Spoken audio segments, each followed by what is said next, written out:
Assalamualaikum warahmatullahi wabarakatuh.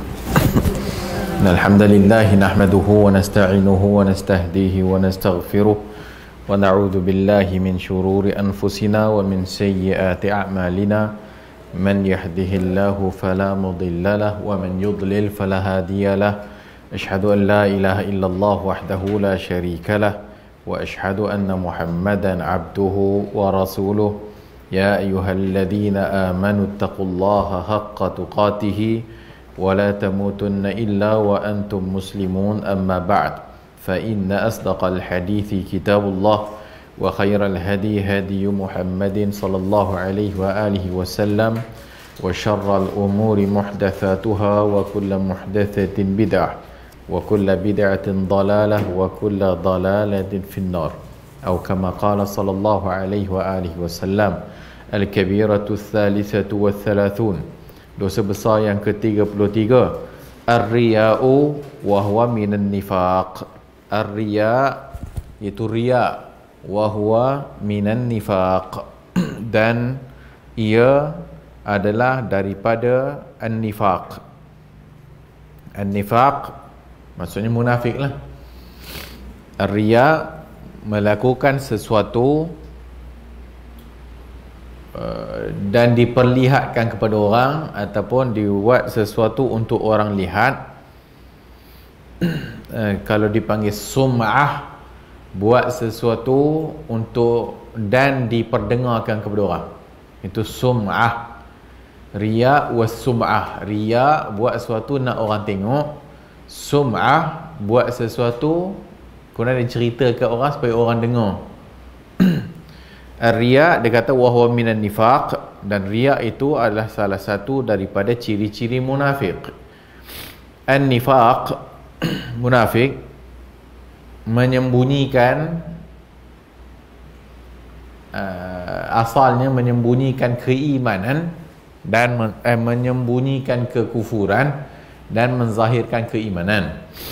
An-nifaq lepas daripada itu terbahagi kepada dua, nifaq i'tiqad, nifaq ataupun munafik secara i'tiqad. Yang kedua munafik secara amalan. Abdullah bin Ubay bin Salul and the gang, pada zaman awal mereka ini munafik i'tiqad. Mereka munafik i'tiqad, akidahnya munafik. Dan mereka ni di sisi Allah Azza wa Jalla kafir lah, tapi manusia hanya melihat kepada luaran. So kita hukum kepada zahir. Oleh kerana zahirnya dia mengucap dua kalimah syahadah, maka kita bermuamalah dengan dia muamalah Islam lah. Tapi dia di sisi Allah, kalau dia munafik i'tiqad, dia kafir lah sebenarnya. An-nifaq ni asalnya nafaq. Nafaq ni terowong. Orang Arab kata terowong tu an-nafaq. An-nafaq maksud terowong, tak nampak kan, lepas tu keluar pula balik belah sana, tu terowong. So an-nafaq terowong. An-nifaq datang daripada perkataan tu nifaq. So dia menyembunyikan. Maksudnya kalau kereta masuk terowong, tak nampak lah kereta tu dah. Terowong menara tu, kau tengok daripada atas, kereta masuk pun dah hilang lah kan. So dia tak nampak yang dalamnya tu. Itu munafik. Qala Allah Ta'ala yura'una an-nas wa la yadhkuruna Allah illa qalila. Ayat ni kepada munafik lah. Innal munafiqina yukhadi'un Allah wa huwa khadi'uhum. Orang-orang munafik itu yukhadi'un Allah, melakukan tipu daya terhadap Allah. Wa huwa khadi'uhum, itu dengan perbuatan pura-pura beriman, sedang mereka kafirnya, batinnya kafir. Dan Allah pula membalas tipu daya mereka. Wa huwa khadi'uhum, Allah membalas tipu daya mereka dengan membiarkan mereka dalam keadaan munafik. Allah biar mereka, Allah balas balik. Maksudnya Allah tidak bersifat dengan sifat menipu. Sifat khida', tipu daya. Kita tak boleh kata Allah bersifat dengan sifat tipu daya. Tapi ayat ni dia timbal balas balik. Orang kafir buat tipu daya ke Allah, Allah balas balik perbuatan mereka tu. So, macam mana Allah balas balik perbuatan mereka? Membiarkan mereka dalam keadaan munafik. Maksud bila biar mereka dalam keadaan munafik, maka mereka ni tak diberi hidayah oleh Allah. Maka mereka ni juga sebenarnya menipu diri sendiri dan tertipulah. Dan akhirnya neraka lah jawabnya. Mereka sangka mereka cerdik. Tapi rugilah, bodoh. Wa khadi'uhum wa idza qamu ila salati, dan apabila mereka qamu ila salah, mendirikan salat, qamu kusala, mereka salat dalam keadaan malas. Yura'unan nas, untuk nak nunjuk-nunjuk ke orang. Yura'unan nas wala yadhkurunallaha illa qalila, dan mereka ini tidak mengingati Allah melainkan sikit aja. So ayat ini surah An-Nisa 142 menceritakan tentang sifat-sifat munafik, ataupun cerita tentang orang munafik, iaitu mereka ni melakukan tipu daya. Bagaimana tipu dayanya? Kepada agama Allah lah. Iaitu dengan menipu, menyembunyikan kekafiran mereka dan menzahirkan Islam. Dan orang Islam pun tengok mereka ni macam Islam, tapi sebenarnya nak meruntuhkan Islam. Dan bila ceritanya munafik ni buat begitu, maka melarat kepada ibadat.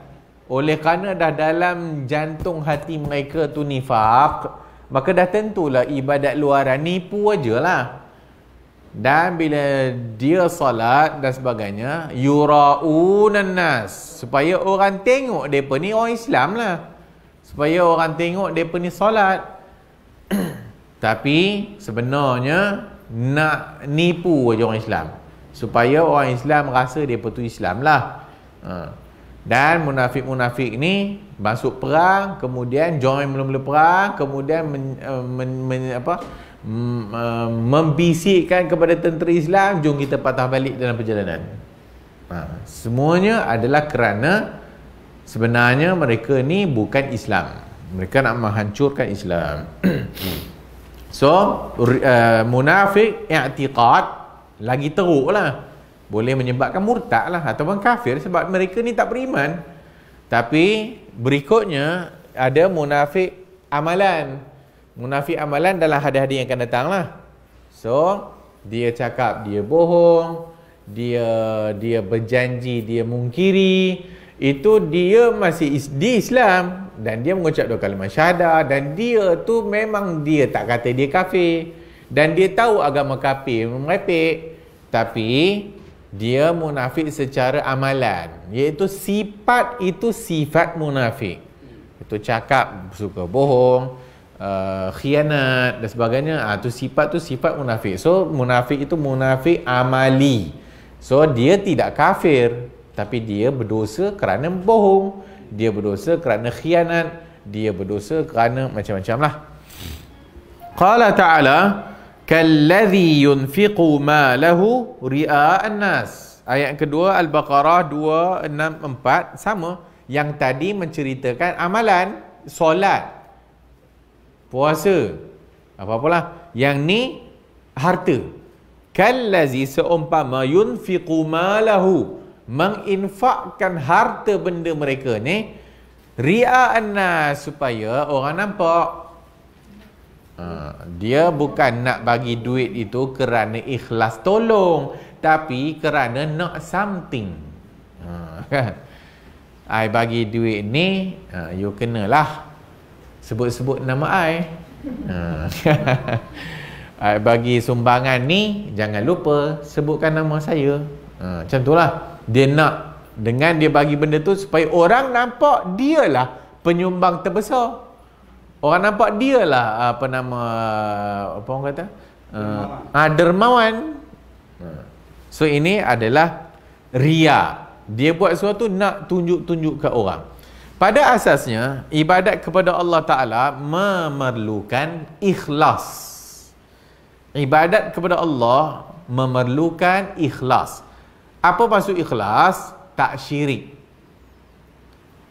Bila dia ibadat salat, puasa, zakat dan sebagainya, dia kena pure kerana Allah.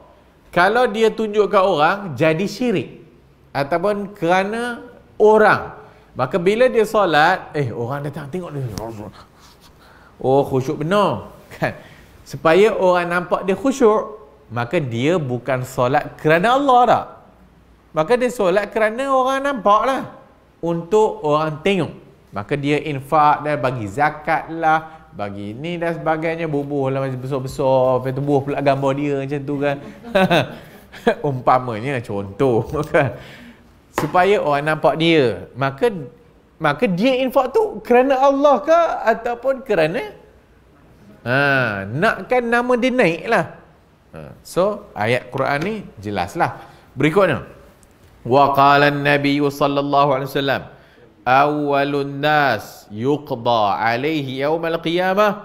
Orang yang awal sekali yang akan diyuqda alaihi, akan dihitung ataupun akan diadili pada hari kiamat, rajulun, seorang, ustushida, syahid, fa'utiya bihi, maka didatangkan pada hari kiamat di hadapan Allah, fa'arrafahu Allahu ni'matah, Allah pun ceritalah kat dia, tunjuk kat dia apa yang dia buat lu. Maksudnya dia ni pergi jihad. Secara zahirnya jihad pada jalan Allah, angkat senjata. Allah pun tunjuk kat dia yang dia pergi jihad kat dunia dulu. Sebab inilah hari akhirat kan. Macam kita sebut pagi tadi, manusia ni dia lupa. Manusia ni dia suka lupa. Kadang-kadang dia buat jahat pun dia dah tak ingat. Maka pada hari akhirat, semuanya ditayang oleh Allah. Maka bila ditayang kepada dia, oh ni kau perang sekian, perang sekian. Tak tahulah macam mana cara tayang, kau jangan tanya akulah. Zaman sekarang kita pasang skrin lah kan. Kalau zaman dunia ni kita pasang skrin lah. Yang pentingnya faham. Maksudnya ditunjukkan, diperlihatkan oleh Allah apa yang dia buat waktu kat dunia, jihad, konon-kononnya. Kemudian Allah tanya dia, fa'arafaha. Bila dia tengok apa yang Allah tayang kat dia, dia lah tu, akulah. Dia kenal lah. Faqal ma amilta fiha. Allah pun tanyalah, ni waktu kau perang ni, apa niat kau ni? Kau nak apa sebenarnya ni? So, bila dia tayang, Allah tanya, ni yang kau buat kat dunia ni dulu ni, untuk apa? Qala qatiltu fika hatta istushhidtu. Aku berjihad, aku memerangi pada jalan engkau sehingga aku syahid pada jalanmu lah, dia kata. Qala kadzabta, engkau bohong. Maka lepas dah diberi kata, oh ini I dulu berjihad dan sebagainya kerana Allah lah, kerana li'a'la'i kalimatillah, nak meninggikan kalimah Allah. Allah kata bohong. Kazzabt walakinnaka qatalta, tapi engkau berjuang, layuqal jari, supaya orang kata engkau jari, berani. Jari ni satu perkataan yang berani gila-gilanya. Jari orang lain pun berani juga, tiba-tiba dia ni terlampau lebih sikit beraninya. Orang lain tak berani, dia berani. Jari. Faqad qil, dan engkau dah dibagi tahu dah, dan dah orang dah cakap dah kau berani dah. Pahlawan. Boh nama jalan, pahlawan sekian-sekian, pahlawan sekian, contoh lah kan. Orang bagi macam-macam. Dan orang kata memang kau adalah bagus kan. Engkau adalah seorang pahlawan wira yang sangat berani. Banggalah kan. Waqad qil, ya, dah dikatakan begitu. Qum, bangun. Summa umira bihi, kemudian fasuhiba ala wajhih, maka ditelangkupkan mukanya, ataupun kalau kita kalau gergasi tu contoh, dia pegang kaki tu, heret muka tu gitu kan. Malaikat ke besar tak? So heret ni atas muka dia tu, hatta ulqiya finnar, sebenarnya campak tu. So ini pertama adalah orang yang berjihad pada jalan Allah. So jihad pada jalan Allah, orang yang jihad ni macam-macam niat lah, dan kita tak tahulah apa niatnya. Macam hadis Bukhari yang kita dah sebut banyak kali dulu, dia pergi berjuang pada jalan Allah, kemudian bila dah luka banyak, kemudian dia pun cucuk kan, dia bubuh pedang tu kat tanah, lepas tu dia tekan, bunuh diri lah. Tapi orang tak nampak, orang kata dia ni, oh dia ni adalah pahlawan, perwira kan. Nabi kata huwa finnar, dia ni neraka. Dah, kawan tu pun ataupun sahabat yang kata dia syurga pun terpinga-pinga lah. Kenapa? Tadi waktu dia berjuang tu berani sangat, ataupun yelah nampaklah wiranya tu. Tapi bila orang kata dia tu berjuang kerana Allah, syurga, syahid, kemudian Nabi kata dia dalam neraka. Tak lama kemudian datang satu orang bagi tahu, wahai Rasulullah, tadi aku nampak fulan bin fulan, itu kawan tu, waktu dia dah luka-luka semua-semua dan sebagainya tu, dia pun dah mungkin tak tahan ke apa ke, dia pun bunuh diri lah. Maka orang pun mengakui lah bahawa Nabi itu Rasul lah, dia wahyu bagi tahu bahawa orang ni neraka. Sehingga Al-Imam Al-Bukhari meletakkan bab la yuqalu fulanun syahid, bab jangan kata seseorang itu syahid secara jazam, secara putus. Maka kita tak boleh kata seseorang itu secara pasti asy-syahidu, asy-syahid fulan bin fulan, asy-syahid fulan bin fulan. Maksudnya seolah-olah kita confirm dia syahid. Dah, kerana hukum syahid tak syahid itu urusan Allah. Allah saja yang tahu siapa yang berjihad untuk syahid dan siapa yang berjihad untuk selain maksudnya dunia. Allah je yang tahu. Maka dengan hadis itu Al-Bukhari bawa keluar fiqh dia. Maka fiqh dia tak boleh cakap seseorang fulan asy-syahid, tak boleh. Sebab itu kita patutnya mendoakan mudah-mudahan syahid. Mudah-mudahan syahid. Sebab itu kita kata rahimahullah, mudah-mudahan Allah merahmatinya. Bukan menjazamkan oh dia ni ahli syurga, lagilah tak boleh. Mana kita tahu. So ini orang yang berjuang pada jalan. Para salaf mereka berjuang sangat ikhlas. Abdullah ibn al-Mubarak, seorang ulama hadis salaf. Abdullah ibn al-Mubarak satu orang ulama. Orang kenal lah dia. Dalam peperangan yang dia join, peperangan dia tak ke depan lah, tapi dia duduk belakang-belakang. Sehingga apabila melawan Nasrani, ada satu musuh yang begitu nampaknya hebat sangat. Semua orang macam tak berani lah. Dah tak ada orang ke depan, dia pun nak ke depan lah. Maka dia tutup dengan serban dia tu, dia tutup muka dia. Dia tutup muka dia, maka dia pergi meluru ke depan dan dia bunuh kawan tu. Matilah kawan tu. Kemudian dia pergi patah balik, lari ke belakang balik. Oh, siapa ni? Siapa ni? Ada orang dah tutup muka, ada juga orang ngintai-ngintai. Maka bila ngintai-ngintai, maka bila pergi belakang, dia pergi belakang, kemudian ditariknya, tengok Abdullah bin Mubarak. Seorang ulama yang terkenal lah. Dia kalau masuk masjid, dia tak tunjuk-tunjuklah ke orang. Maka dia salat sendirian, dia tunduk. Lepas solat, lepas habis solat tunduk, hujan turun. Orang pun datang kat dia, orang yang mana duduk ngintai-ngintai, dia cakap, aku tahu hujan ni sebab doa engkau. Maka dia kata, engkau diam, kau jangan bagi tahu aib aku berdoa. So itu para salaf lah. So dia tak nak tunjuk-tunjuk ke orang, sebab itu hanya urusan dia dengan Allah sahaja. So benda-benda ibadat ni kita dengan Allah saja, tak perlu bagi tahu orang. Tak payah bagi tahu orang kita bangkit setiap malam begini-gini, kita dah bagi dah ni senarai yang aku bagi untuk tahun ni.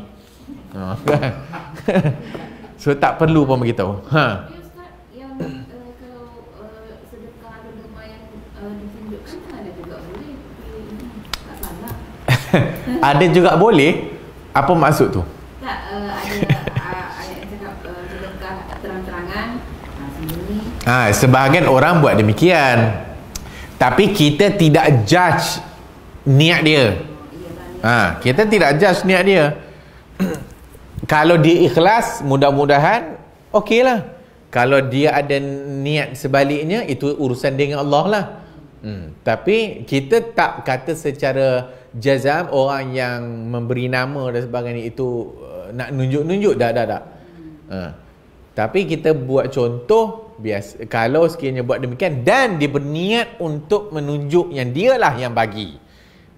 Tapi kita tak boleh judge. Benda ni kita tak boleh judge. Kan? Memanglah dia buat plak besar sangat kan? Plak besar sebab nak ambil bukti kan? Selagi kalau bagi something tak ada bukti pula, selagi dia selagi dia dakwa pula kan? So itu balik kepada niat masing-masing. Jadi pemberian zakat wajib. Zakat besar bagi menteri. Bagi kat? Dekat menteri. Okey. Kita jaga agama lah. 1 juta, 1,000. Itu mungkin boleh lah. Kita tak kata tak boleh. Tak boleh, dan kita tidak kata mesti buat begitu. Kan? Sebab tu kita tak tahu apa niat orang. Boleh jadi dengan dia buat demikian akan menimbulkan orang lain pula rasa nak sedekah, kan? Seperti dalam kes yang Nabi tengok ada daripada gerombolan yang datang daripada mana tu, yang Nabi muka masam, tak ada orang nak bagi sedekah kan. Kemudian ada orang keluar, dia start dulu, dia bagi. Lepas dia start dulu bagi, semua orang ikut bagi, dan Nabi berubah wajah daripada ni, dan Nabi ceria. So certain keadaan kalau dia buat untuk tujuan supaya orang lain tengok dan rasa nak menyumbang, itu urusan, semua niat adalah urusan Allah Ta'ala.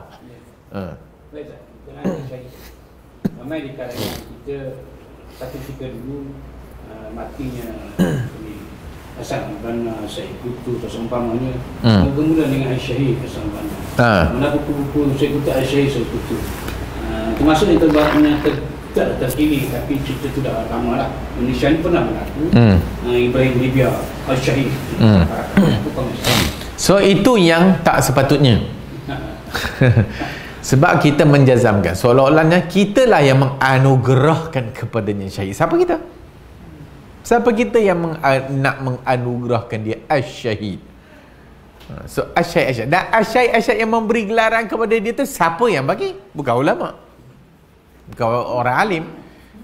Tapi bila dah dibagi dan sebagainya, kemudian dia pula parti tertentu ataupun kumpulan tertentu dan pengikut-pengikut kumpulan tertentu nak mengangkat parti dia, menamakan dia Asy-Syahid umpamanya, supaya nak menunjukkan parti dia adalah parti yang paling benar sekali atas muka bumi. Macam-macam lah niat orang kan. Dan sebenarnya tak ada kena-mengena pun yang meninggal tu. Yang meninggal tu kemungkinan lah, I don't know lah, itu urusan dengan Allah kan. Kemudian ya, dari sudut macam satu orang mukmin berperang dengan mukmin, adakah matinya syahid? Kan? Seorang orang Islam, rakyat memerangi pemerintah, dan pemerintah pun menggunakanlah tenaga tentera yang dia ada, kemudian mati dia, dikira syahid ke tak? So banyak lagi perbahasan itu. Syahid yang confirm adalah kalau dia tentera Islam melawan tentera musuh bukan Islam, dan matinya itu kerana Allah, maka bolehlah dapat syahid. Tapi kalau tentera Islam dengan tentera Islam mati pula, tak syahid apa?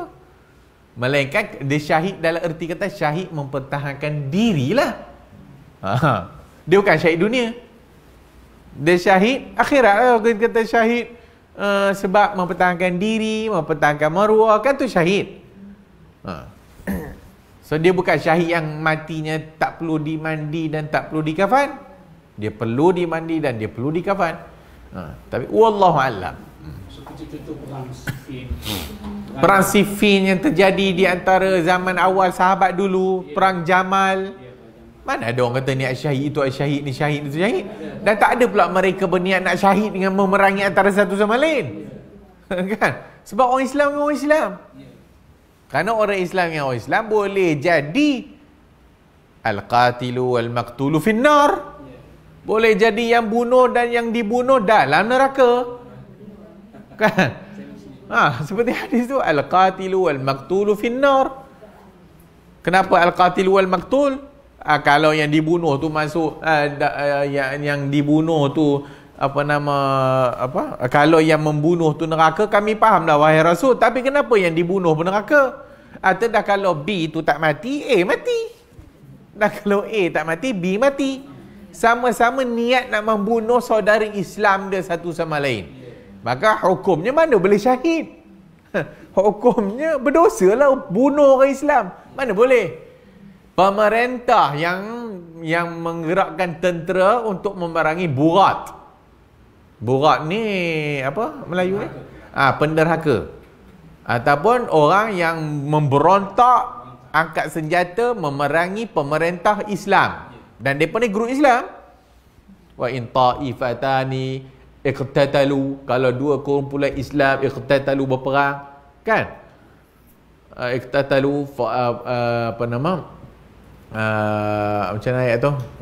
Wa in ta'ifatan iqtatalu fa aslihu bainahuma, macam mana ayat tu? Fa in baghat ihdahuma 'ala al-ukhra, kalau salah satunya itu in baghat, melampaui batas, ala ihda, salah satunya, perangi mereka hatta tafi'a ila amrillah, sampai yang melampau tu balik kepada urusan Allah. Maksudnya stop daripada perang orang Islam lah. So pemerintah Muslim bila ada pemberontak dan dia pergi bunuh pemberontak, itu hak kerajaan. Itu hak kerajaan. Dan yang mati itu tak boleh panggil syahid, sebab dia burat, dia penderhaka. Seperti memerangi Al-Musalam yang ngaku dari Nabi. Macam mana? Seperti memerangi kumpulan yang dipimpin oleh Musailamah Al-Kadzdzab. Memerangi Musailamah Al-Kadzdzab. Itu mengaku Nabi lagi. Memerangi orang tak bayar zakat. Abu Bakar memerangi orang yang tak bayar zakat. Riba Allah yang dalam perang. Tapi kita tak perang lagi angkat senjata orang makan riba.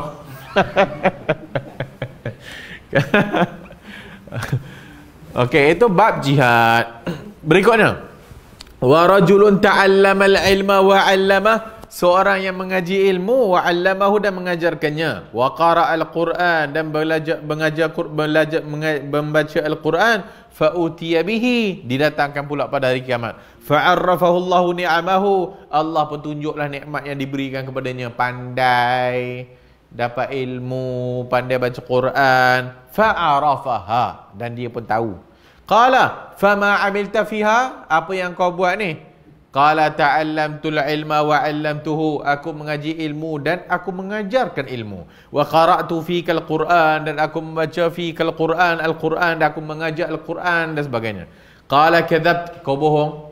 Kadzabta walakinnaka ta'allamta liyuqal, tapi kamu mempelajari ilmu untuk orang kata kepada engkau alimun, orang alim. Alimun. Wa qara'tal Quran, kau baca Quran untuk orang panggil kau qari'un, qari'.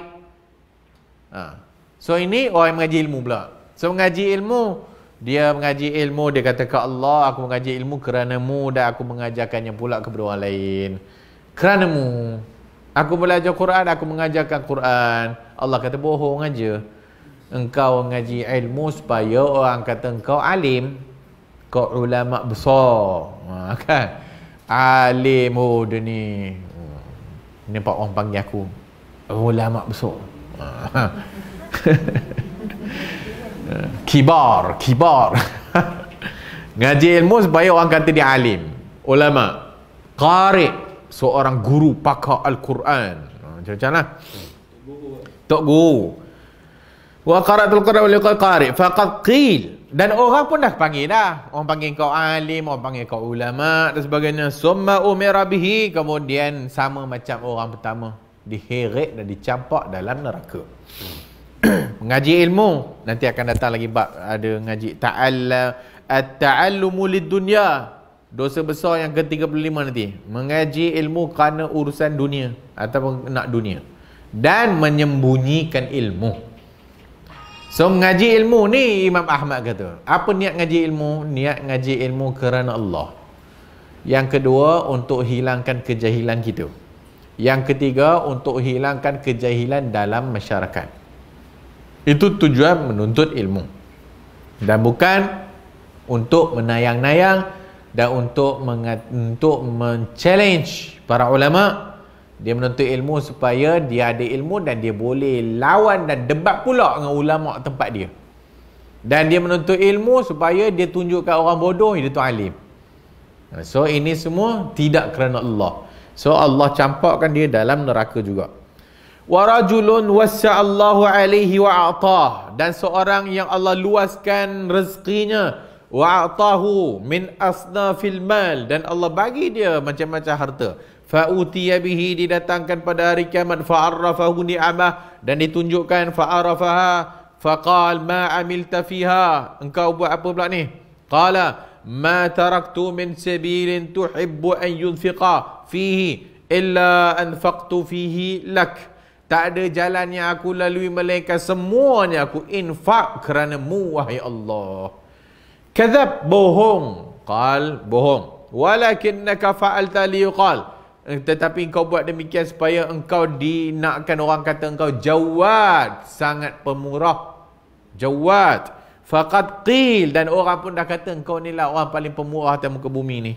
Summa umira bihi fasuhiba ala wajhi hatta ulqiya fin nar, dan dicampakkan juga, diheret dan dicampak ke dalam neraka. Rawahu Muslim.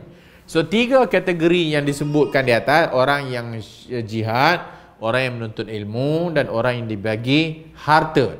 Semua ini kalau bukan kerana Allah, itulah balasannya. Maksudnya akan masuk ke dalam neraka Allah Azza wa Jalla. So benda bukan simple, benda bukan senang.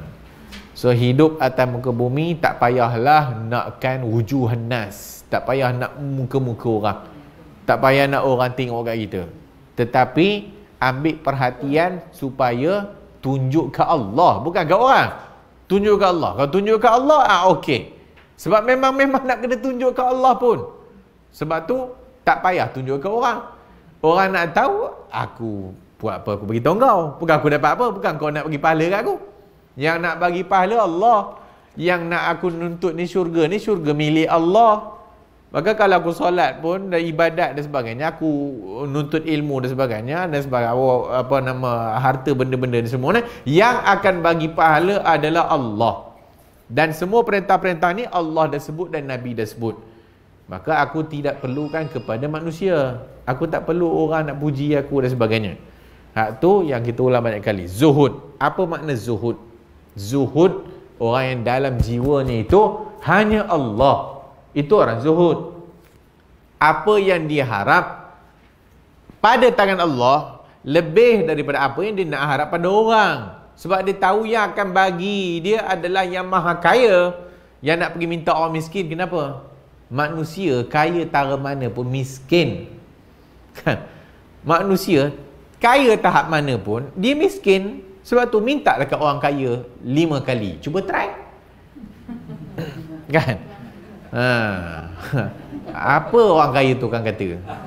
Kan?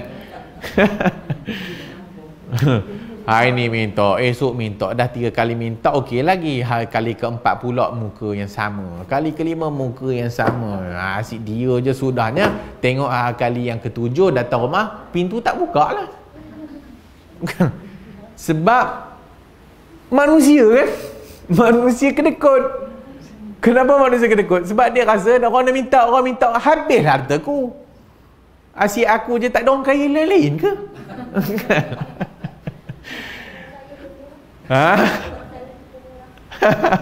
Mintalah kat yang maha kaya tu. Yang pintunya kalau diminta berkali-kali pun tak pernah jemu. Tapi manusia kalau minta banyak kali, jemu dia. So itu yang patutnya. So zuhud adalah orang yang mengharapkan apa yang ada pada Allah daripada apa yang ada pada tangan manusia. Itu zuhud. Orang yang nakkan pujian bukan daripada orang. Orang nak pujian daripada manusia, daripada Allah. Orang puji dia ke dia buat kebenaran ke, orang kutuk dia ke dalam dia menyampaikan kebenaran ke, dia tak ada apa-apa. Aku tak kisah ke aku nak puji aku pandai ke apa ke. Yang penting yang bagi nikmat ni Allah. Dan kau nak kutuk aku macam-macam sebab aku menyampaikan kebenaran pun, aku apa peduli? Apa masalah aku? Sikit pun aku tak rugi. Sebab apa-apa pun kalau kau kutuk aku, kau kena. Itu orang zuhud lah. Sebelum dia sakit dan lepas dia sakit, keadaannya sama. Bahkan dia mengucap inna lillahi wa inna ilaihi raji'un. Kita ni milik Allah dan kepadanya kita akan balik. Allahumma ajurni fi musibati. Ya Allah, bagi pahala atas musibah yang aku hadapi, ganti dengan lebih baik. Kan minta dengan Allah. Minta dengan orang apa? Doktor buat mati operation. Kan? Buat operation mati. Yang tadi boleh makan elok bergelak ketawa dekat kafe tadi tu, tiba-tiba nak masuk OT, masuk operation theater, mati terus. Dah mula dah empah pintu lah, marah doktor, aku nak sue lah, whatever lah, macam-macam lah. Bukan yang keluar yang pertama tu inna lillahi wa inna ilaihi raji'un, tapi apa hal ni tadi kita makan bergelak ketawa, okey? Bapa I boleh jalan tadi, sekarang dah tak boleh jalan. Inilah doktor. Tunggu, I sue you. Itu ayat yang pertama keluar sekali tu. Bila ditimpa musibah, bukan innalillah. Dah ada, aku nak sue dulu. Dan baru dah lama-lama, aku sabar lah ni. Macam kes yang perempuan yang menangis kat kubur tu lah kan. Kan Nabi cakap sabarlah kan. Dia kata udah kau pergi, kau bukan tahu apa yang aku rasa kan. Nabi pun pergilah. Orang kata kau tahu tak kau cakap dengan siapa tadi? Kau cakap dengan Nabi, udah menyesal tak sudah. Maka pergi jumpa Nabi, minta maaf lah tak. Dia ingat orang lain. Maka dia kata, Nabi kata as-sabru inda sadmatil ula. Kesabaran tu waktu awal-awal tu kena tu, kesabaran tu lah yang dituntut. Tapi dah 5 hari hang mengamuk, lepas tu hari ke-6 baru hang sabar, itu bukan sabar. Itu dah habis marah. Itu bukan sabar dah. Itu hang ucap inna lillah ke apa, hang tak dapat dah. Tak ada pahala pun. So pahala yang besarnya waktu mula-mula kena tu. So itu orang yang zuhud. Bukan pakai coban camping, bukan mesti pakai kancil. Bukan mesti pakai Viva. Kadang konsep zuhud tu tak tahu. Kita sebab dah doktor sufi ni zuhud pakai mesti ada tampal-tampal, baru namanya zuhud. Kita bukan zuhud, kita tak mampu je nak miliki Ferrari, Bentley. Kita tak mampu, bukan zuhud. Kenapa tak beli BMW? Zuhud. Lainlah kalau beli 5 Bentley ke 5 Ferrari cash. Tapi tak mau lah pakai je Viva. Mungkinlah zuhud. Tapi boleh jadi nak nunjuk juga kan. Orang, manusia tak pernah perfect. So 3 keadaan ni peringatan untuk kita semualah. Sehingga yang kita yang duk belajar ni lah pun kadang-kadang datang perasaan tu, setan kan suka kacau. Orang yang rajin mengaji pun dia datang panggil juga. Kita ni rajin ngaji, lepas tu datang orang yang tak pernah datang. Tak pernah nampak pun. Kan? Kan tak pernah nampak pun muka ni siapa. Tuan-tuan SP. Jabatan agama kot nak tarik tauliah. Contohlah kan. Ada je geng. Itu panggil orang mengaji lah kan. Geng-geng mengaji, dia ada geng-geng mengaji dia. So ngaji pula tu berebut-rebut tok guru pula, ni tok guru kita ni kan. Dah jadi tak apa-apa lah kan. Dia bangga pula dengan dia punya ngaji dia tu, rumah ngaji dia bangga benar pula dengan dia punya berjanji pagi-pagi dia tu. Kuliah muslimat dia tu bergaduh tak baby. Kayaknya duk ngumpat satu sama lain. So itu mainan setan. Dan kita perlu ingatlah sebab setan pun licik juga. Orang yang ni dah kena lah. Orang ulama ni dah kena main dengan setan juga kan. Aku alim. Kau tahu aku siapa? Ahli majlis fatwa. I mufti. You siapa? I dah ada PhD, dah belajar lama dengan banyak guru, I talaki dengan syekh masyayikh. Ni semua syekh aku lah semua bom. Untuk apa kan? Oh, nak tayang dia tu banyak guru, ngaji banyak kitab, ada banyak sanad. Bono sanad aku penuh direct ni, panggil orang memang tu nak ambil gambar sekali kan. Macam-macam lah. So itu semua mainan setan. Sebab setan tahu je angle mana yang dia nak masuk. Itu riak. Malaikat orang yang Allah Ta'ala rahmati. Wa an ibn Umar radhiyallahu anhuma anna nasan qalu lahu inna nadkhulu ala umara'ina فنقول لهم بخلاف ما نتكلم به إذا خرجنا من عندهم. قال ابن عمر كنا نعد هذا نفاقا على عهد رسول الله صلى الله عليه وسلم. رواه البخاري. Dari Ibnu Umar radhiyallahu anhuma, anna nasan qalu lahu, orang duk kata kat dia, kami dulu ni duk pergi jumpa pemerintah, umara'ina, ala umara'ina, kami jumpa PM, kami jumpa raja, kami jumpa pemerintah kami, tapi fanaqulu lahum bi khilafi ma natakallamu bihi idza kharajna min indihim. Tapi depan raja, depan PM, depan pemerintah, kami cakap yang baik-baik je lah. Bila belakang baru kami ngumpat. Maksudnya bila jumpa pemerintah cakap yang ya, bagus, pandai Datuk. Kan? Macam-macam lah. Dia punya puji dan apa orang kata, menjilat. Ampu. Jilat pemerintah.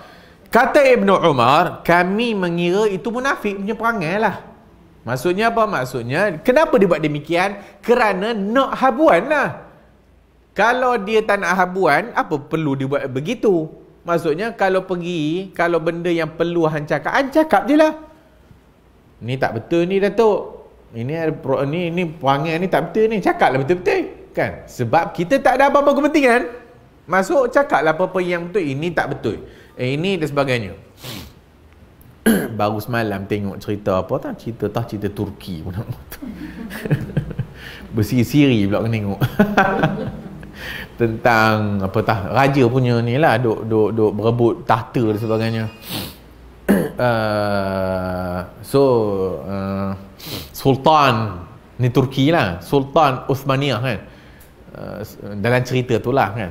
So Sultan bila dilantik, kemudian biasalah Sultan biasa zalim lah kan, nak bunuh dia punya adik kerana atas konon-kononnya rebel. Maka pergi jumpa mufti lah, nak fatwa. So engkau Grand Mufti, pergi jumpa Grand Mufti, kami nak fatwa. Saya nak fatwa lah, boleh tak aku nak bunuh ni adik aku ni sendiri ni, sebab dia rebel, sebab dia ada kuasa. So kalau dalam keadaan situasi begitu, kalau nak mempleasekan pemerintah, maka dia akan bunuh je lah. Sebab pemerintah dia akan ada bitanatan, dia akan ada dua penasihat, satu penasihat baik, satu penasihat buruk. So kalau baik penasihatnya, baiklah sultannya. Kalau buruk penasihatnya, buruklah sultannya. Biasanya begitulah. Biasanya raja ke pemerintah ke sultan ke yang jadi teruk ni sebab penasihat. Penasihat 25%. Bukan dapat apa pun, bodoh lagi dia. Kan? So, tapi dialah yang mempengaruhi. Keputusan raja bunuh kawan ni, bunuh kawan ni, bunuh kawan ni, bunuh kawan ni, bunuh kawan ni, maka raja bunuh je lah. So ini pergi jumpa pemerintah sebab nak duit umpamanya, sebab nak something lah, maka tak boleh cakap melainkan apa yang diredai oleh tuanku lah. Apa pandangan kau lah, aku nak buat sekian. Semuanya bagus. Apa saja yang nak Datuk buat ke apa ke semua bagus sekali. Aku nak tanya pandangan kat kau, boleh? Belum, betul, buat je. Aku tak tanya lagi. Tak apa yang kau nak buat semua boleh belaka. Macam tu lah kan. Tapi bila keluar, pergi jumpa ke kawan, tu raja ni bodoh kan. Ngumpat dia pula. Maksudnya depan raja cakap elok-elok, untuk dapat habuan belakang cakap buruk. Itu perangai munafik lah, kata Ibnu Umar. Wa qala an-nabiyyu man sam'a sam'a Allahu bih wa man yura'i yura'i Allah bih.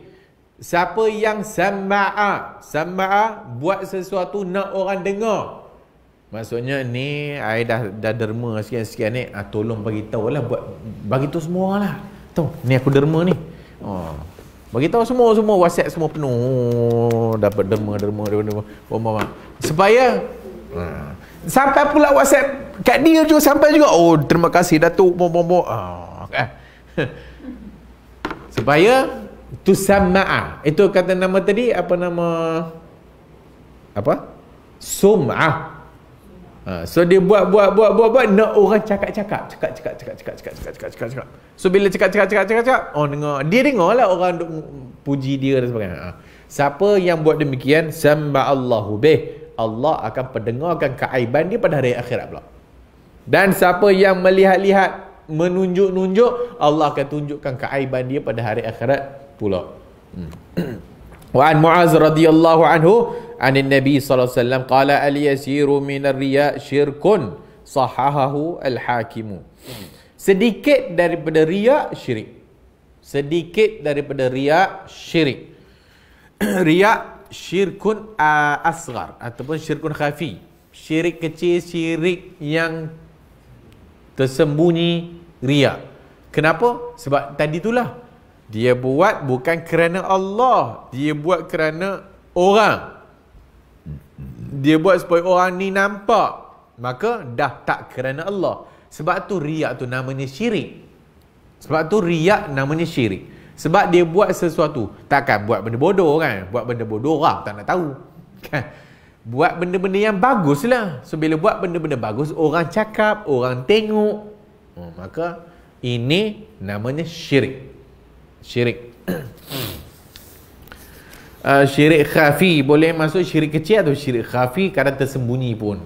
Kadang-kadang banyak orang terbelit dengan benda tu lah. Dan tapi kadang-kadang setan main juga isu tentang riak ni kita, sehingga dia kata janganlah, kau tak payahlah sembahyang sunat, nanti orang tengok kau, nanti kau riak. Dah, lepas tu sudahnya tak sembahyang.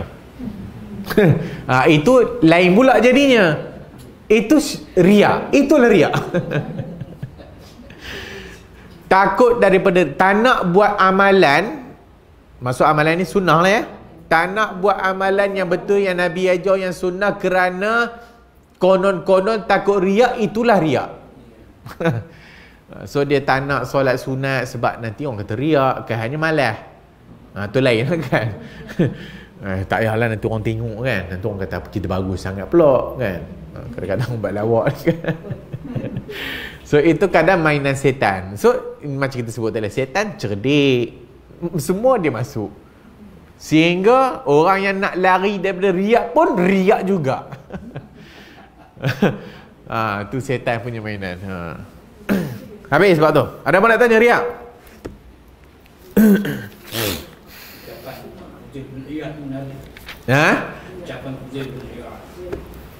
Yang mana tu? Kalau saya tak ada, cuba baca. Dia bacakan. Perkataan dia bin Riyad Allah Ta'ala meninggalkan apa amalan kerana manusia, itulah yang nama riak.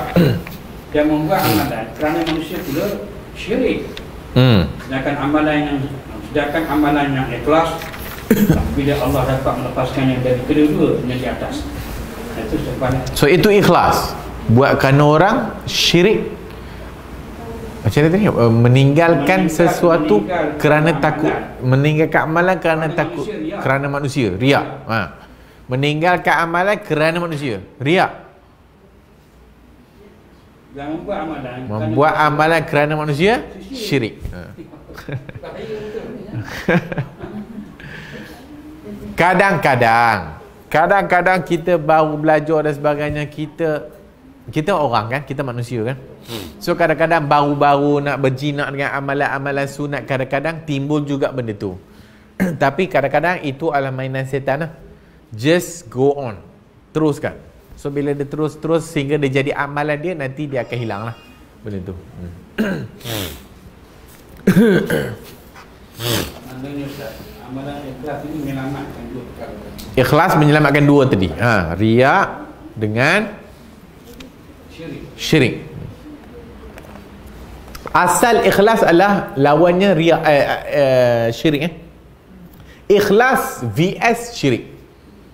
Maksud ikhlas adalah lawan kepada syirik. Itu maksud ikhlas. Kerana ikhlas maksudnya buat kerana Allah. Syirik buat kerana selain Allah. Satu lagi Ustaz, kita nak bincang sini. Sebab ada juga syaitan main buat kata Ustaz lah. Kita tak buat benda yang sunnah. Itu syirik juga. Tapi bila kita nak semayang semayang fardu 5 waktu, mana kata di luar, ada juga yang orang minta untuk pada sesuatu. Yang orang nampak dia. Contoh ni kita pergi dari rumah, orang berwuduk, datang pergi. Orang nampak kan? Ada kata riak. Atau bagaimana? Itu tak riak. Amalan-amalan ni yang wajib. Orang lelaki wajib pergi semayang 5 waktu. Kan contohlah. Kemudian dia pun pergi masjid dan sebagainya. Itu bukan riak. Itu memang kewajipan. Itu kewajipan, memang kena buat. Macam solat 5 waktu lah. Nak tak nak ke, ada orang ke tak ada orang ke, semayang 5 waktu, mesti semayang 5 waktu. Tapi biasanya yang akan menjudge kita ni ikhlas tak ikhlas, amalan yang sembunyi-sembunyi tu. Amalan sunat. Amalan masing-masing, amalan seorang-seorang. Sebab tu amalan seorang-seorang itu lebih penting. Bukan yang wajib tu wajib, of course lah. Tapi amalan yang sendiri-sendiri, mungkin seorang-seorang bangkit di malam hari, tak ada siapa tahu, itulah baru ikhlas namanya lah. Sebab tu solat malam ataupun bangkit tengah malam dan sebagainya yang tak ada orang lihat, maka itu betul-betul nak tunjuk betul ikhlas ke tak. Dan juga puasa lah, siapa yang tahu.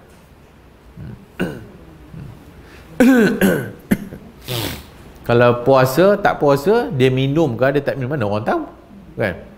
So sebab tu puasa tu kan dia, aku yang akan bagi pahala kepadanya. Sebab dia bukan macam solat, dia bukan macam zakat, dia bukan macam haji dengan umrah. Dia puasa. So puasa lebih nak menunjukkan keikhlasan dan sebagainya, atau amalan yang orang tak nampak, so dan dia buat, maka itu adalah ikhlas.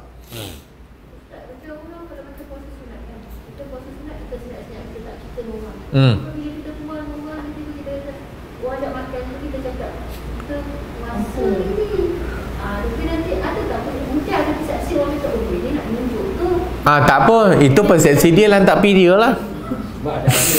Ada hadis sebab kita puasa dan kita tak tahu, tiba-tiba dia ajak kita makan kan.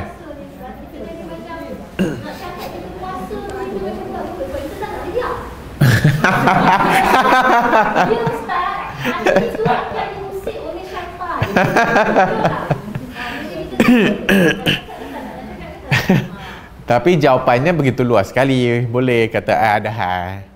Kalau tak nak cakap puasa lah, tak apalah, ada temu janji ke, ada kerja sikit ke, ataupun cakap puasa je okey je sebenarnya. Siapa yang puasa kemudian orang ngajak makan, kata ini saim lah, aku puasa, betul? Sebab kita puasa.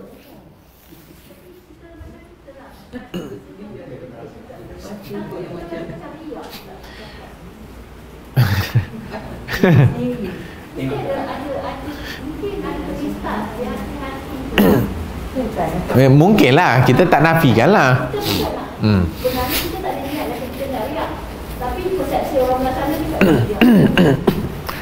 Depends. Depends. Kalau kita dah memang dari pagi, apa kita tak cakap pun, kita puasa pun orang ajak makan, puasa hari ni, okey je. Dan waktu kita sebut benda kita puasa tu, dah memang betul kita puasa lah. Dan orang yang panggil lah puasa, itulah tak dia, itu dia punya hal. Itu dia punya hal lah kan. Ataupun tak payah ke puasa, I diet.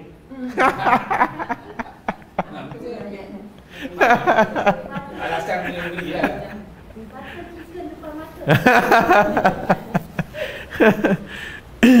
Atau kau tak tahan buka je lah.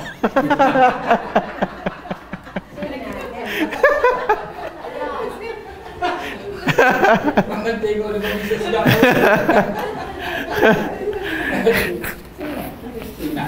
Puasa sunat Kalau kita puasa, kalau kita makan depan orang, adabnya jemput sekali kan. So tapi kalau dia puasa kena sebutlah, ini saim, aku puasa. So bila dia sebut dia puasa, okey, yang mana yang makan je lah, apa masalah sebab dia puasa. So kita yang makanlah. Tapi kalau apa nak cakap, tak ingat.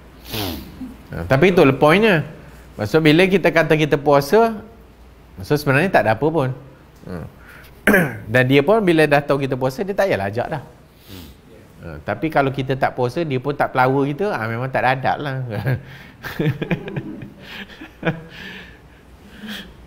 Weh, tak elok makan depan orang puasa.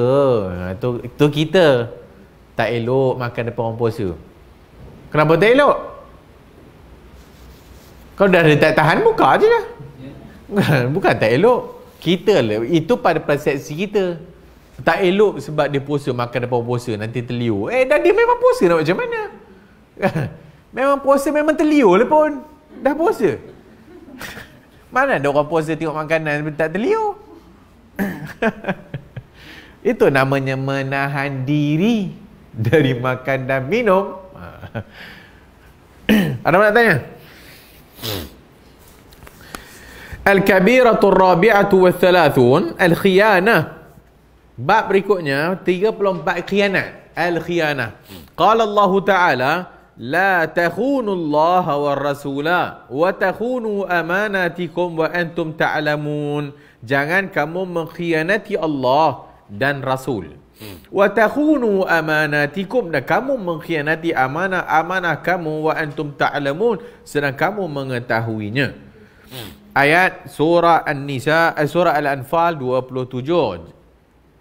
Al-khianah ni, khianat ni babnya luas sekali. Khianat babnya luas sekali dan maknanya pun luas. Al-khianah pada asasnya kata Al-Qurtubi, makna al-khianah itu satu adalah mengurangi an-nuqsan, mengurangi an-nuqsan, mengurangi dari kewajipan, itu khianat, mengurangi dari kewajipan. Yang kedua, asas kepada khianat al-ghadar, tipu daya, tipu ataupun tipu daya, al-ghadar. So itu asas kepada khianat. Khianat adalah mengurangi dan menipu. Itu maksud khianat. Bila Allah Ta'ala sebut wala takhunullah, jangan kamu mengkhianati Allah, maksudnya jangan kamu mengkhianati Allah dengan tidak melaksanakan kewajipan-kewajipan yang wajib atas kamu lakukan atas perintah Allah. Maka siapa yang tak buat kewajipan Allah, khianat ke Allah lah tu. Itu maksud khianat kepada Allah. Wala takhunullah, maka tak semayang, tak puasa, tak bayar zakat, tak buat perintah agama, tak buat itu, tak buat ini, buat maksiat pula lagi dan sebagainya. Itu khianat kepada Allah. Sebab dia mengurangi kewajipan dia terhadap Allah Ta'ala. Dan konon-kononnya menipu Allah. Konon-kononnya. Tapi dia nipu diri sendirilah. Al-khiyanah. War-rasulah. Dan jangan mengkhianati Rasul.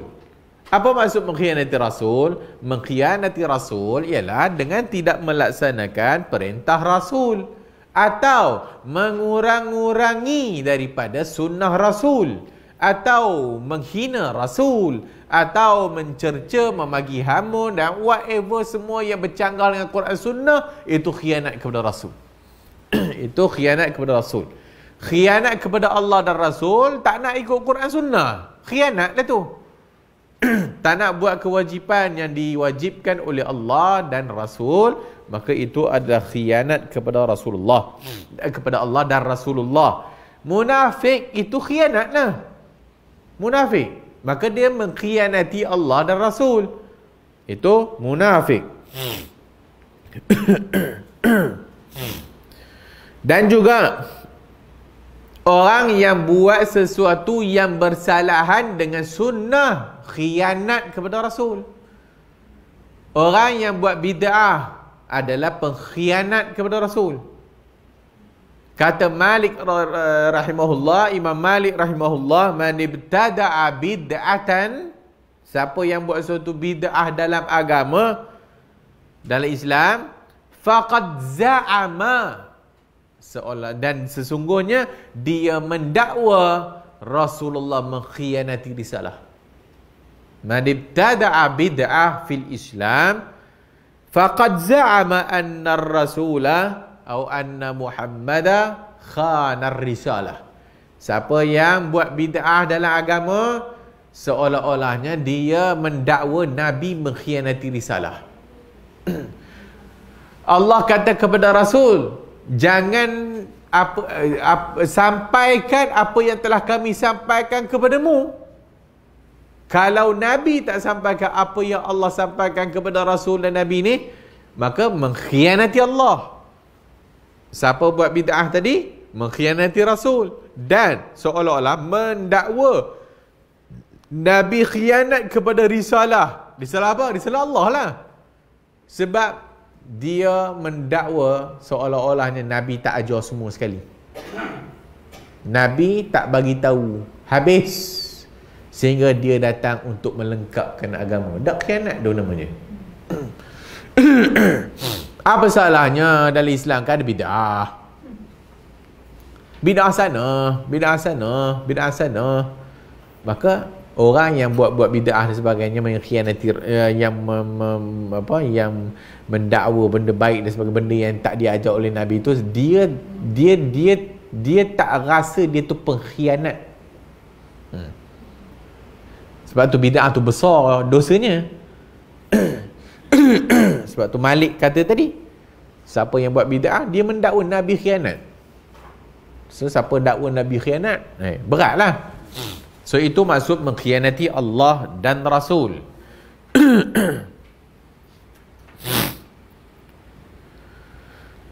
Wa takhunu amanatikum, dan kamu mengkhianati amanah-amanah kamu, wa antum ta'lamun. Lagi luas, pemerintah kepada rakyat. Pemerintah mengkhianati rakyat, iaitu pemerintah yang tak jaga kewajikan rakyat, pemerintah yang zalim kepada rakyat, pemerintah yang tidak memelihara rakyat, pemerintah yang macam-macam lah, menipu rakyat, pemerintah yang duk menghabiskan duit kerajaan untuk kepentingan diri sendiri, khianat rakyat. Tu semua khianat lah tu. Lompat mati.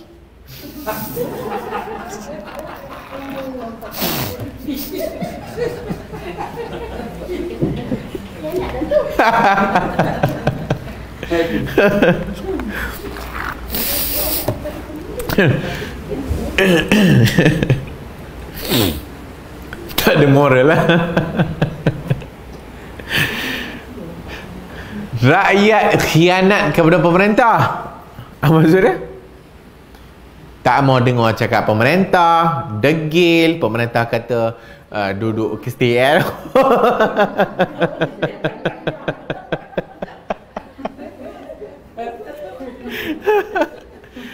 Stay at home yang keluar. Dia pun nak keluar juga. Menipu pula tu. Dia pula kata dia frontliners.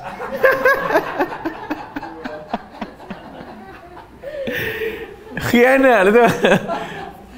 Macam-macam luas maknanya. Suami khianatkan isteri, iaitu dengan tidak melaksanakan tanggungjawab, menipu. Isteri khianat kepada suami, anak khianat kepada mak bapak, itu menderhaka mak bapak, khianat lah. Mak bapak khianat kepada anak, tak bagi nafkah. Mak bapak khianat kepada anak dengan tidak mengabaikan tanggungjawab dia sebagai mak bapak, khianat lah tu. Macam-macam lah. So khianat maknanya sangat luas. Khianat kepada bos ataupun dekat tempat pejabat dia, khianat. So buat kerja tak habis-habis kerjanya, dah sebulan tak siap-siap kerjanya, khianat lah tu. Macam-macam. Bos khianat kepada pekerja, macam-macam. Semua terlibat. Semua terlibat.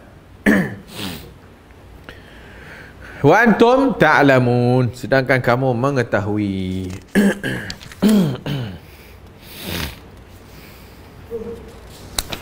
Wa qala ta'ala wa anna Allah la yahdi kaidal khainin, dan sesungguhnya Allah tidak memberi hidayah kepada tipu daya puak-puak khianat.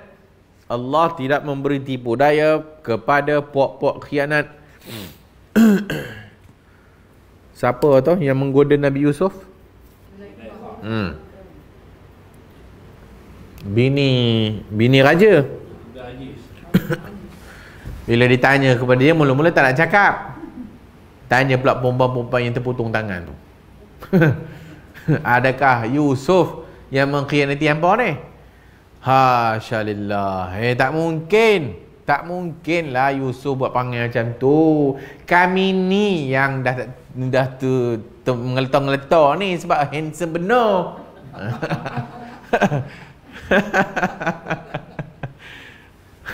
Dah bagi tahu begitu, baru bini dia mengaku. Kata bahawasanya dia lah yang menggoda Yusuf kak.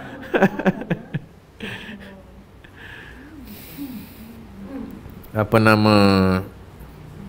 Zalika inni lam akhunhu, aku tak mengkhianati, belum lagi. Dia kata, yelah memang I goda, tapi Yusuf tak jawab, Yusuf tak balas godaan, so I taklah khianati lagi, dia kata. Apa maksudnya? Maksudnya kalau dia goda tak berlaku zina lagi lah. Maksud aku tak khianati lah perkahwinan ni lagi. So itu khianat lah. So ini wa annallaha la yahdi kaidal khainin, Allah tak bagi hidayah kepada tipu daya orang-orang yang khianat ni. Wa qala an-nabiy sallallahu alaihi wasallam, la imana liman la amanata lah, tak ada iman bagi orang yang tidak ada amanah. La dina wa la dina liman la ahdalah, dan tak ada agama bagi orang yang la ahdalahu. Ahdalahu maksudnya memungkirilah janji dan sebagainya. Maksud tak ada iman dekat sini dah tentu sebagaimana perbahasan yang sebelum-sebelum ni, nafyul kamal, menafikan kesempurnaan iman, bukan kafir. La iman, tidak ada iman. Tidak beriman orang yang tak ada amanah, maksudnya iman dia tak sempurna. Dan bila tak sempurna, tak ada iman, orang yang tak ada amanah, maksudnya dia khianat lah. Maka itu sifat munafik kan, sifat munafik. So dia punya iman tak lengkap, tak sempurna. Kerana orang yang amanah, orang yang imannya sempurna, dia akan amanah lah. Dan juga orang yang ada agama, dia akan jagalah dia punya perjanjian, dia tidak mungkiri janji dan sebagainya. Wa qala ayatul munafiqu salas, tanda orang munafik tu 3. Idza hadatsa kadzab, bila dia cakap bohong. Wa idza wa'ada akhlaf, bila dia berjanji dia memungkirinya. Wa idza tumina khan, bila diberi amanah dia khianat. Wal khiyanatu fi kulli syai'in qabihah, dan khianat tu dalam semua benda buruk. Semua buruk, tak ada khianat yang elok. Khianat dalam setiap bab dan setiap bidangnya qabihatun, buruk. Wa ba'duha syarrun min ba'd, dan sebahagiannya lebih buruk dari sebahagian yang lain. Sebab dia bertingkat-tingkat jugalah khianat ni. So khianat ada khianat level A, mungkin khianat level B, level C, dah khianat dah teruk sangat, dah melampau lah. So dia bertingkat-tingkat. Walaysa man khanaka fi falasin kaman khanaka fi ahlik wa malik wartakaba al-azaim. Maka khianat macam-macam dan bertingkat-tingkat. Orang yang khianat dengan orang yang khianat pergi buat berzina dengan perempuan lain lagi dengan jirannya lagi teruk daripada yang buat dengan orang lain. So dia bertingkat-tingkat lah. Itu semua khianat belaka lah. So khianat adalah depends levelnya, itu tengok kepada tahap pengkhianatan yang dibuat lah. Dan apa-apa pun pengkhianatan adalah dosa besar. Pengkhianatan adalah dosa besar. Ada apa nak tanya?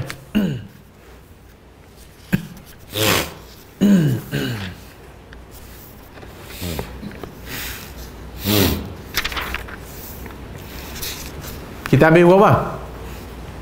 11.30 dah nak habis.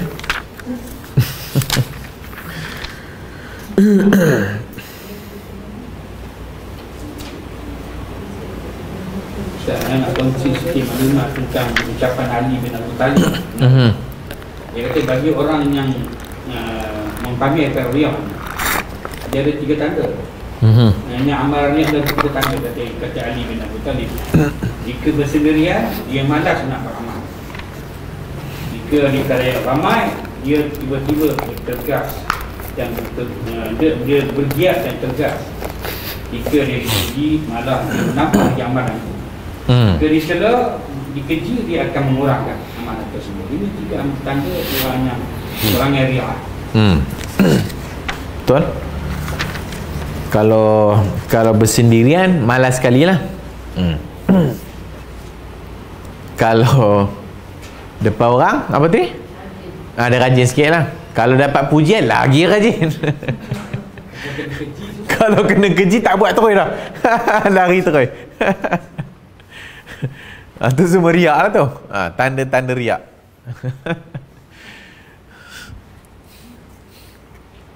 So, dia apa-apa pun, masing-masing kita kena berusaha. Bila kita bersendirian tu sebenarnya patutnya lebih bagus daripada di khalayak. So itu kena mujahadah sikit lah. Yang tu kena ada kesungguhan, minta doa ke Allah banyak-banyak supaya Allah tolong kita kan. Dalam ibadat kan doa tu, Allahumma a'inni ala zikrika wa syukrika wa husni ibadatik. Ya Allah, tolonglah aku. Allahumma a'inni ala zikrik. Ya Allah, tolonglah aku untuk mengingatimu. Wa ala zikrika wa ala apa tu ni? Wa ala syukrika. Dan minta tolong untuk mensyukuri Allah.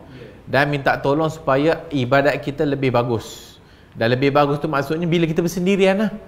So bila kita bersendirian, patutnya lebih bagus daripada yang di khalayak. Tapi kita as a human, manusia, memang ada kelemahan. So memang termasuk diri yang bercakap ni pun sama je. So bila kita sendirian, kadang-kadang memang malas. Kan? Memang kita pun tak nak, tak banyak pun nak baca Quran, tak banyak pun nak zikir. Tapi bila dengan orang, dia ada semangat sikit. Semangat sama ada semangat betul-betul dia semangat nak buat, dapat konon-konon motivasi ataupun nak nunjuk lah kan. Dia ada dua lah. Tapi ibadat dalam Islam dia ada 2 kategori tadi tu. Satu buat beramai-ramai, yang kedua di individually. Yang buat beramai-ramai ni yang seumpama solat fardu. Bagi lelaki wajib di masjid, perempuan tak wajib. Kenapa? Kerana kadang-kadang kita perlu ada apa orang kata? Mungkin motivasi. Kadang-kadang kita down. Kadang-kadang kita perlu berhimpun ramai-ramai supaya nak balikkan, bagi semangat. Itu tak dinafikan. Sama juga bila kita buat solat 5 waktu sehari semalam 5 waktu kat masjid tu, sebenarnya nak bagi kita ada attachment yang kuat dengan masyarakat Muslim. Dan juga bila kita beramai-ramai ni, dia ada kekuatan sikit. Aura dia tu. So bila balik rumah, daripada yang ada motivasi beramai-ramai tadi, dia sepatutnya memberikan sikit power kepada nak seorang-seorang tu. Kerana kalau kita tak ada amalan yang Allah syariatkan beramai-ramai ni, memang mampu betul. Kan? Seumpama kita duduk luar negara. Duduk luar negara yang bukan negara Islam. Kan? Yang mana pernah belajar luar negara, yang pernah duduk mungkin seketika kat luar negara, kadang dia rasa benda tu. Dia pergi US ke mana ke, ada masjid ramai-ramai, susah nak cari. Kan? Kalau sebulan lah situ lah dia tak semayang berjemaah. Kadang-kadang kan. So makin lama dia jadi lagi lemah. Sebab tu para ulama banyak fatwa haram duduk dalam negara kafir kan? Kenapa? Kerana dia akan menghakis amalan Islam. Kalau nak duduk luar negara, kita kena cari yang ada komuniti Muslim. So duduk dalam komuniti Muslim yang ada Islamic Center, yang mana mereka buat berjemaah kat situ. Di situ kita nak supaya agama kita terpelihara. Tapi kalau kita duduk seorang-seorang, hang tara mana pun UPSR ke, subjek agama ke, dulu sanawi, sekolah agama ke, pergi tantor dia kat negara kafir yang tak ada komuniti Muslim, hancur dia. Dia akan hancur. Sebab itu nature-nya. Mula-mula memanglah kita kuat iman kita. Dah tak payahlah. kuat iman. Tapi kau dah lama tak jumpa orang semayang. Dah lama-lama kita pun tak semayang. Dan bila lama-lama kita tak semayang, duduk dalam komuniti orang kafir, maka lama-lama kita akan buat benda haram pula, minum arak, na'udzubillah, dan yang lain-lain, sehingga Islam dah tak nampak dah pada diri seseorang. Balik dah, anak kau ni Muslim lagi ke apa ni, kan? Sehingga itu, sebab tak ada kekuatan. So kita kena yang ramai-ramai ni nak ada kekuatan, tapi berikutnya yang individually punya amalan.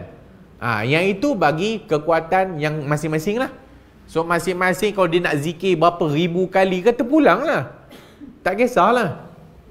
Itu amalan individu. Baca Quran banyak dan sebagainya, dia nak solat malam banyak mana, itu terpulang kat dia.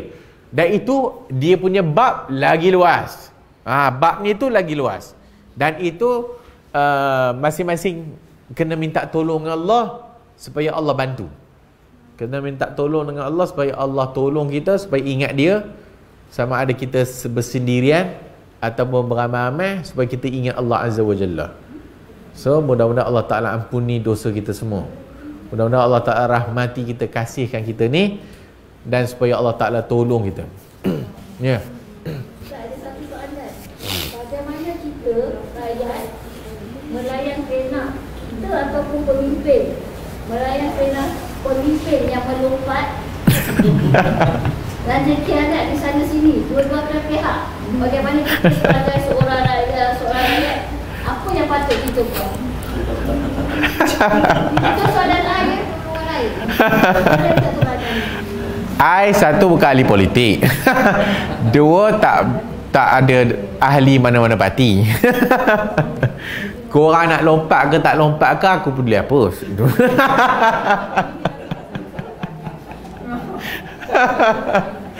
Tapi wallahu alam lah. Mungkin tak beretika lah. Kan? Kita mewakili parti A, kemudian kita dipilih disebabkan kita parti A, kan? Kemudian bila kita dah menang, orang nak parti yang kita wakili tu. Kalau bubuh tunggui kayu pun, tunggui kayu tu akan menang sebab orang pangkah parti yang dia nak tu. So kalau kita ada ke tak ada kat situ, orang tetap pangkah hak yang orang nak tu lah, kan? Kita pula jadi mewakili dia. Konon-kononnya, sebab tu namanya wakil rakyat. Kau wakil rakyat ni apa maksud dia? Masalah kita, wakil-wakil rakyat kita wakil diri sendiri. Dia bukan wakil rakyat dia. Dia wakil diri sendiri. So dia peduli apa, dia nak lompat, dia lompat lah, kan? Itu tak ada. Sama, sebab dah kalau pemimpin Robi tu, rakyat pun Robi tu juga. Sama ada khianat itu boleh jadi khianat kepada parti, boleh jadi khianat kepada rakyat, boleh jadi khianat, macam-macam khianat lah. Apa-apa khianat qabihah kita sebut tadi. Apa-apa jenis bentuk khianat dosa besar. Apa-apa jenis khianat.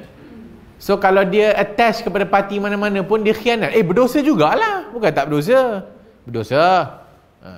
Tinggal lagi orang politik kita ni tak tahulah nak cakap macam mana pun, bukan beragama pun. Bukan mengaji pun. Kan macam kita sebut tadi, dia mewakili diri dia sendiri. Dia menang, dia suka hati, dia nak lompat. Kalau dia nak mati dia lah, tak pergi dia lah, kan. Itulah. Kalau pening kepala, maka apa kena buat? Tinggallah semua tu, penat. Tinggallah semua parti-parti tu. Hanya parti Allah.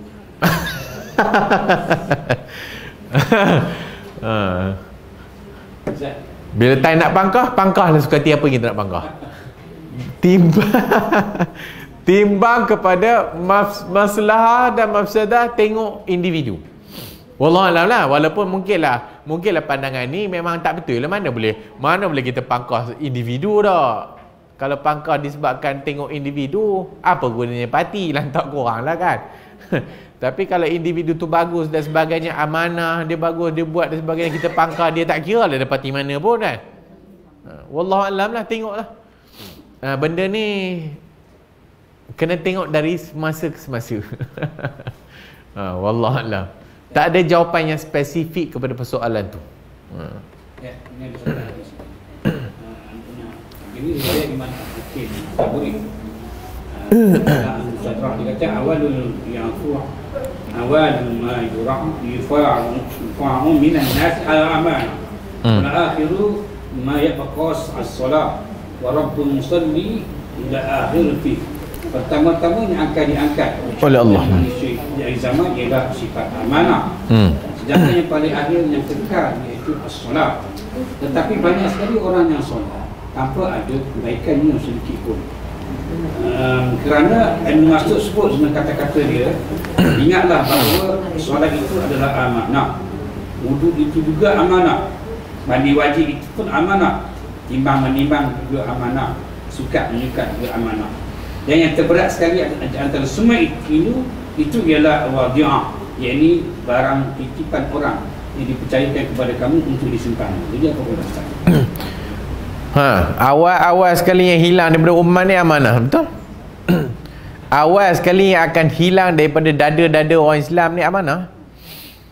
Berikutnya bahawa yang disebut tadi as-salah tadi, amanah. Amanah benda dayak, benda yang pertama sekali yang akan hilang adalah al-amanah. So amanah macam kita sebut juga umum dan luas. Amanah kepada Allah, amanah kepada Rasul, amanah kepada semua amanah. So benda yang pertama sekali yang akan hilang dalam umat ni amanah. Sehingga berikutnya akhir sekali as-salah lah. As-salah sehingga hadis yang lain, sehingga sampai dah tak ada orang sebut Allah Allah tak muka bumi. So berlaku kiamat lah lepas tu. Dan kalau dah tak ada amanah, kiamat lah. Wallahu a'lamu bis-shawab. InsyaAllah kita jumpa lagi. Subhanakallahumma wa bihamdika asyhadu an la ilaha illa anta astaghfiruka wa atubu ilaik.